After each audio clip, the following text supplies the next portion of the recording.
Welcome to NanoCell's presentation on 4G wireless. So today on our 4G wireless series, we'll cover some important technology aspects of LTE and EPC, which form the most important technology base for 4G wireless. My name is Shrikant and I work with NanoCell Networks. So let's take a quick look at the LTE EPC network. LTE of course brings brand new air interface as compared to 3G. So it's based on OFDM and MIMO, and it provides us higher data rates, better spectral efficiencies, which are well documented due to the use of OFDM and MIMO. The radio access network as well as the core network are also engineered quite differently as compared to 3G. So things are kept simple so that we can achieve certain latency objectives, and we can also have a much more simpler network, faster turnaround networks, and so on. So in the RAN, we have this eNode B, which basically compasses the role of both the base station as well as the controller.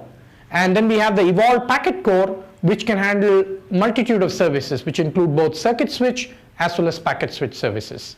So all the interfaces, right from the air interface as well as the interfaces between the various elements of the EPC as well as EPC to RAN interfaces are standardized, which means that you could buy equipment from different operators and still be able to make a network work. So a quick comparison between what had happened in 3G versus what is happening in LTE. As I mentioned, we try to make things simple, and that can be seen by the fact that the number of nodes in an LTE EPC network are much more lesser as compared to a comparable 3G network. Also, we do not have separate paths for circuit switch, say voice, vis-a-vis packet switch data. So a common core carries both types of data networks, both types of traffic, I should say, and you have the complete radio resource management power right there at the eNode B, so that you can do very fast scheduling, which is very important when you handle bursty data wherein you might want radio resources to be quickly handed over to the user. This of course impacts the latency that we can achieve, and LTE is very ambitious in some latency targets. So even though LTE is a brand new technology and offers a lot of new things which are more powerful than the existing technologies, it's wise to remember that we are going to have those legacy 2G and 3G technologies with us for quite some time. So it's very important for us to provide a smooth interworking between the 4G technologies and the 3G and 2G technologies. So we have a lot of emphasis on handover from 4G to 3G and 4G to 2G. So right from day one, implementation of this handover has been extremely stressed upon by the operators, because typically operators deploy 4G in an urban core, and so what happens is the existing 3G and 2G networks have to be utilized.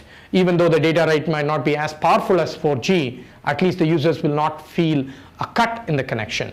So a lot of work goes on in defining the handover, measurements, etc. of 3G and 2G networks while we are on a 4G network. So a quick look at some of the important radio features in LTE. So the most important amongst them is OFDM. In fact, OFDM is used in a flavor called OFDMA on the downlink, and it's used in a flavor called SCFDMA on the uplink. Both use the OFDM core, and both use the fact that OFDM is able to handle high data rate over a multi-path channel.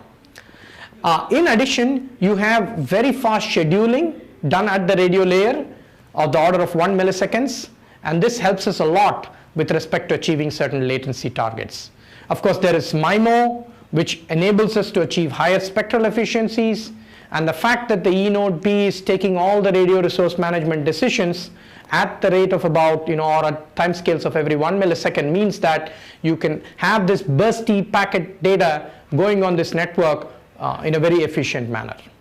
And in addition to this, we can still support voice through some special mechanisms. So thank you for listening in. We appreciate your feedback, and please send this feedback to the email address below. So NanoCell offers a variety of training mechanisms, online, instructor-led, and so on. So please take a look at our website and contact the emails for getting more information. Thank you, and see you soon.